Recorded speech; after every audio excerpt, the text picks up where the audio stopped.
ఇవాళ ఈ రాష్ట్రంలో జరుగుతున్న అభివృద్ధి సంక్షేమం రెండు కూడా ప్రజలు సంతృప్తిగా ఉన్నారు. సన్నబియ్యం తింటామని ప్రజలు ఎప్పుడు ఊహించుకోలే. ఇవాళ ముఖ్యమంత్రి గారు, మా సివిల్ సప్లై మంత్రి ఉత్తమ్ కుమార్ రెడ్డి గారు బహుత్తరమైన ప్రణాళికతో వచ్చినటువంటి కార్యక్రమం సన్నబియ్య కార్యక్రమం. అదేవిధంగా ఇంధనం ఇల్లు 10 ఏళ్ళు గత ప్రభుత్వం ఊరడించి ఇల్లు ఇవ్వకుండా పోతే ఇంధనం ఇళ్లపేట ప్రతి బీదవాడు, అసలు ఇల్లు లేని బీదవాడు ఏ గ్రామంలో కూడా ఉండకూడదనే ఉద్దేశంతో ఇల్లు ఇస్తున్నటువంటి కార్యక్రమం. ఉచిత బస్సు, రైతు భరోసా, రైతు రుణమాఫీ. అభివృద్ధి విషయానికి వచ్చినప్పుడు నిన్న మనం చూసాం, గ్లోబల్ సమ్మిట్ జరుగుతూ ఉంది. ఊహించిన దానికన్నా ఎక్కువ పెట్టుబడులు వస్తూ ఉన్నాయి. లక్షల కోట్ల విలువ చేసే పెట్టుబడులు సంతకాలు అవుతూ ఉన్నాయి. 4వ సిటీ అనేది, 4th సిటీ అనేది ఒక హిస్టారిక్ డిసిషన్ కాబోతూ ఉంది. యావత్ ప్రపంచ దేశాలు చూసే విధంగా, ఆకర్షితులే విధంగా రేవంత్ రెడ్డి గారి నేతృత్వంలో 4th సిటీ రూపకల్పన జరుగుతూ ఉంది. తెలంగాణ రాష్ట్రం విదేశీ పెట్టుబడులకు కానీ, దేశంలో ఉన్నటువంటి అగ్రజ కంపెనీల పెట్టుబడులకు కానీ ఒక ప్రధాన నిలయంగా మారింది.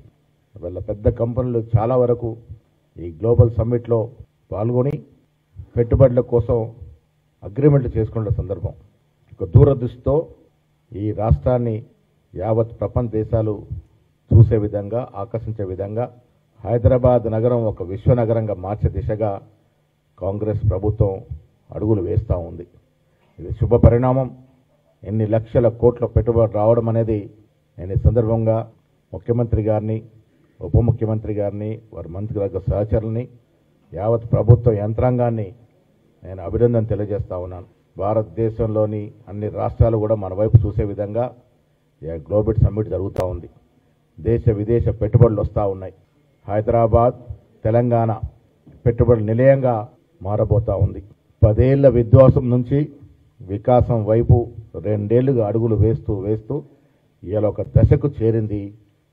విపరీతమైన పెట్టుబడులు వస్తూ ఉన్నాయి. ఇది ఒక శుభ పరిణామం. నేను ముఖ్యమంత్రితో పాటు స్వచ్ఛందంగా కూడా కాంగ్రెస్ పార్టీ అభినందిస్తుంది. ప్రతి కాంగ్రెస్ కార్యకర్త ఇవాళ సంతోషం వెలుగుస్తూ ఉన్నారు. రాష్ట్రం మంచి దశగా ముందుకు పోతూ ఉంది. యావత్ దేశం తెలంగాణ వైపు, హైదరాబాద్ వైపు చూస్తూ ఉంది.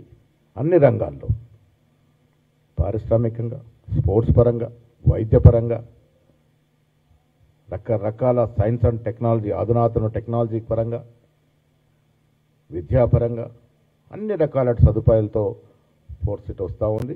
ఇది గొప్ప చరిత్రాత్మక సమ్మిట్. ఇది ఇంత పెద్ద ఎత్తున సమ్మిట్ నిర్వహించి ఇంత పెద్ద ఎత్తున పెట్టుబడులు ఆకర్షించడం అనేది శుభ పరిణామం. వారందరూ కూడా అభినందనలు.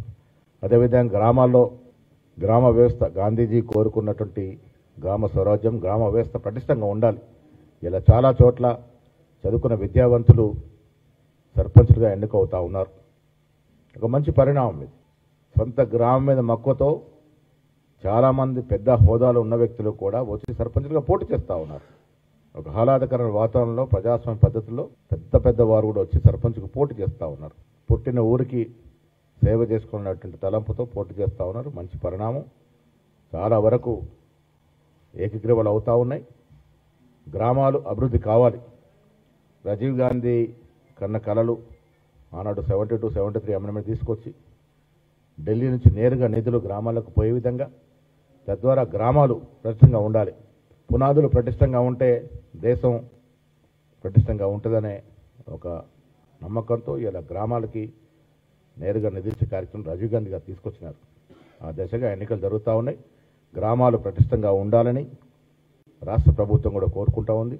అన్ని రకాల గ్రామాలు సమూలంగా, తెలంగాణ అంటే ఒక హైదరాబాదే కాకుండా సమూలంగా అన్ని ప్రాంతాలు డీసెంట్రలైజేషన్ జరిగి అన్ని ప్రాంతాలు అభివృద్ధి దిశగా ముందుకు పోవాలని కాంగ్రెస్ ప్రభుత్వం ప్రయత్నం చేసిన ధర్మిలా జరుగుతున్న ఎన్నికల్లో 90% పైగా కాంగ్రెస్ అభ్యర్థులు గెలుస్తూ ఉన్నారు.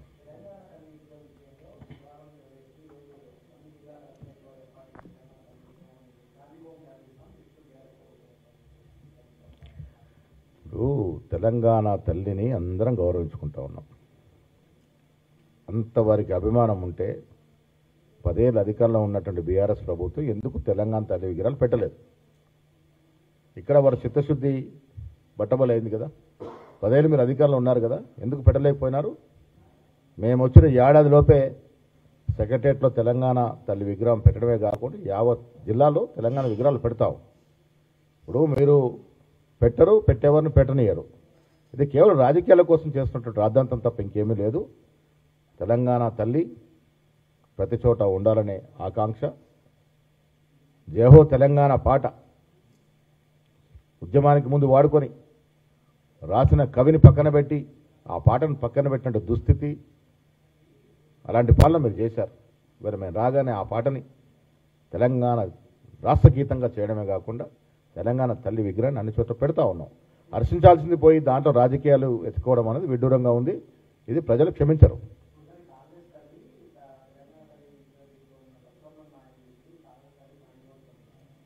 ఇప్పుడు వారు అధికారంలోకి వస్తే ఇంకా కళ్ళు గంటా ఉన్నారు. నేను చాలా సందర్భాలు చెప్పి మళ్ళీ చెప్తా ఉన్నాను. బీఆర్ఎస్ పార్టీ, టీఆర్ఎస్ ఎట్లా గతమైపోయింది, ఇవాళ బీఆర్ఎస్ పార్టీ కూడా గతమే. బీఆర్ఎస్ పార్టీకి భవిష్యత్తు లేదు.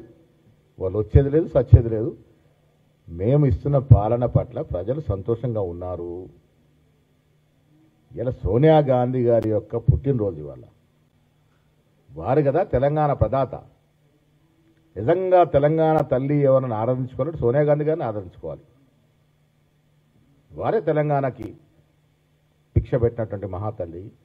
సోనియా గాంధీ గారి యొక్క దృఢ సంకల్పం వల్లే తెలంగాణ ఆవిర్భమైంది. అదందరూ తెలుసుకోవాలి. సోనియా గాంధీ గారి యొక్క మధ్యలో తెలంగాణ అంశం లేకుంటే ఇంకా 100 ఏళ్ళైనా తెలంగాణ వచ్చేది కాదు.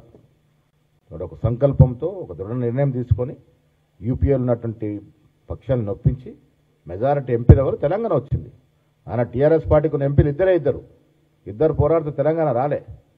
యావత్ యూపీఏలో ఉన్నటువంటి భాగస్వామ్య పక్షాల యొక్క ఎంపీలందరూ కూడా సపోర్ట్ చేసి ఓటు వేస్తేనే తెలంగాణ వచ్చింది. ఆ రకంగా చేయగలిగింది మహాతల్లి సోనియా గాంధీ మాత్రమే. ఇవాళ ఏ కాంగ్రెస్ కార్యకర్తను, ఏ తెలంగాణ పౌరుడైనా అభిమానించుకోవాలి సోనియా గాంధీ గారినే.